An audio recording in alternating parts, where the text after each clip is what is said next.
G'day YouTube, it's Justin here from All Things Outdoors. Today I'm going to do a review of the Leatherman OHT.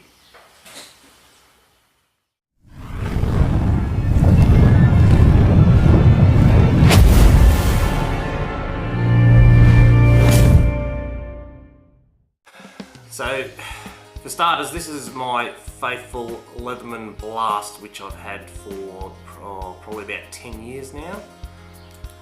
Has all the usual features that a Leatherman has, folding out for the pliers, knives, whatnot, although about a month ago this happened. So the little retaining tab that locks the blades in snapped off, so now all that happens is this, which prompted me to then go and buy this, the Leatherman OHT. Now I haven't been able to verify it, but I can only gather that the OHT stands for one-handed technology or something thereabouts. So this Leatherman was provided by Knives Online. The advertised price was $130 delivered. However, I found a promo code which allowed me to buy it delivered for $105. Alright, let's check it out.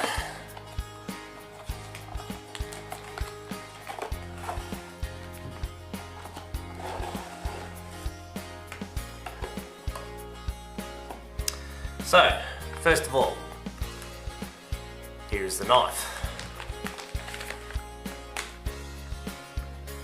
It's quite a bit larger than the original Leatherman. As you can see, it's a good half an inch longer than the Blast here, and quite a bit wider than it.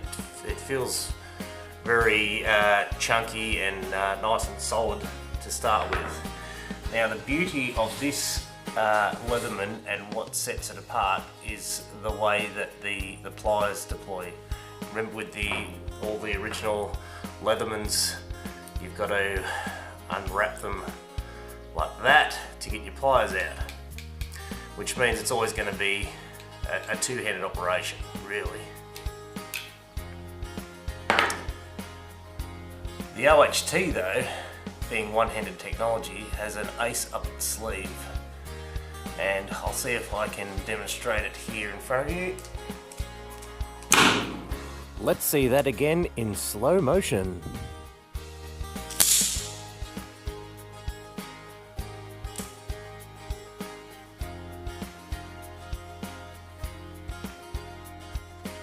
You can actually flick it out one-handed. There it is. The good thing about that is once you do that, it actually becomes spring-loaded pliers.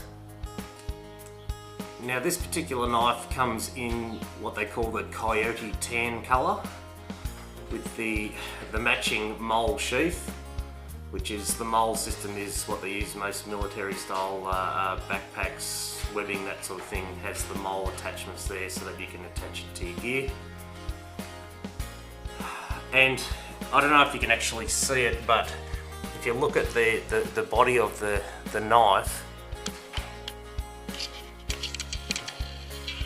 you can actually see that it has these little markings on the body.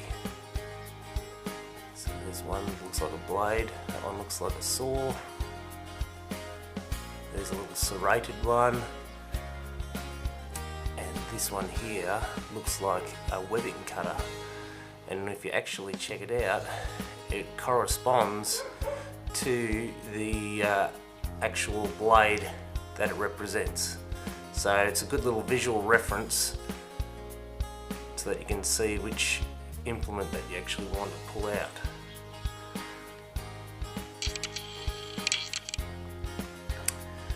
And the good thing about the one-handed technology is all you have to do is use your thumb to push it out,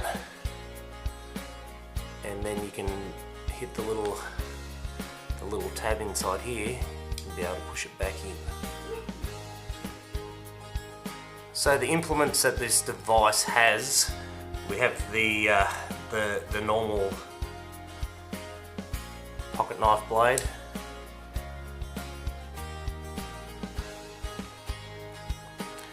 has a little saw.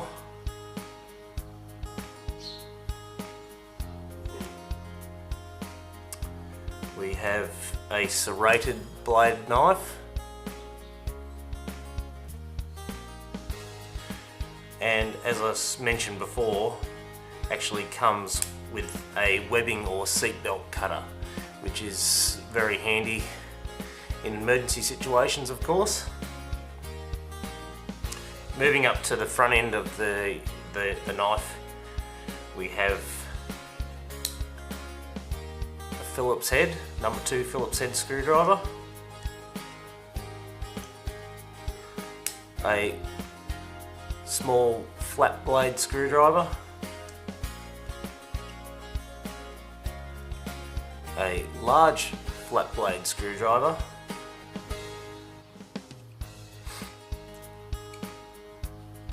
and a can opener.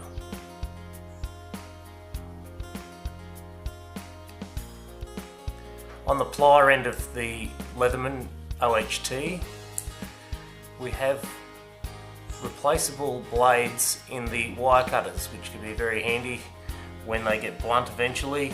But you can actually change them out, or you can actually take them out and get them sharpened. The pliers also have a little locking device here. You can turn that sideways. You can't deploy the pliers. While this knife's primarily aimed at military style applications, I can see it having a wide variety of applications right across the field. I mean, for starters, the one-handed opening is extremely useful. Obviously, if you're doing jobs and you've got one hand holding something, you want to get the knife out, it's extremely useful. One thing I have noticed is that it can be difficult at times to deploy the pliers with the one-handed flick, but I mean, this device is only fairly new, so it may loosen up with time, but that may cause other issues of the blade, the pliers falling out inadvertently. But all in all, I think it's a really great Leatherman, and I'm looking forward to using it camping and around the traps. One thing I am slightly concerned about is the thickness of the skin here on the body. You see these points across here where the hinges are, it looks like it's quite thin. It's made out of like some sort of cast material. I don't think it's cast iron, but I mean, if you drop that from any sort of height, there's a possibility that you could actually bend, crack, or break these thin areas here. It may not impede the operation of the knife, but I mean, it would definitely take away from the value. Be interesting to see how these hold up. You can see with the new pliers, they've made the tip quite a bit more robust. It'd be very handy for gripping things, whereas you can see the old ones where the tips are level all the way down, whereas this one has got a little bit of a gap. They're also quite a bit thicker and longer. Be very handy for gripping and cutting.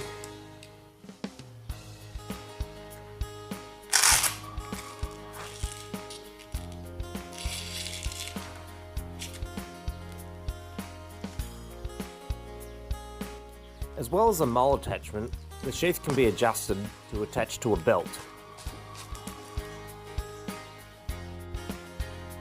I'd definitely recommend having a look at this knife. I mean, for the price I paid for it, $105, I thought it was an absolute bargain. With the functionality of the knife, I definitely recommend that you go and get yourself one, because it's an extremely handy knife and I'm very much looking forward to using it. Well, that's all we got time for, guys. Don't forget to get over and check out my YouTube channel, All Things Outdoors. Get on there, subscribe to my channel, and don't forget to hit the bell icon so that you get notified when new videos come up onto my page. Also, yeah, get in there and check out some of my other videos. I've got some adventure videos, fishing on stand-up paddleboards, kayak fishing down the Ovens River, stuff like that. There'll also be plenty more Gear Talk videos coming up about basically all things outdoors. So yeah guys, get out there, have some fun and go bush.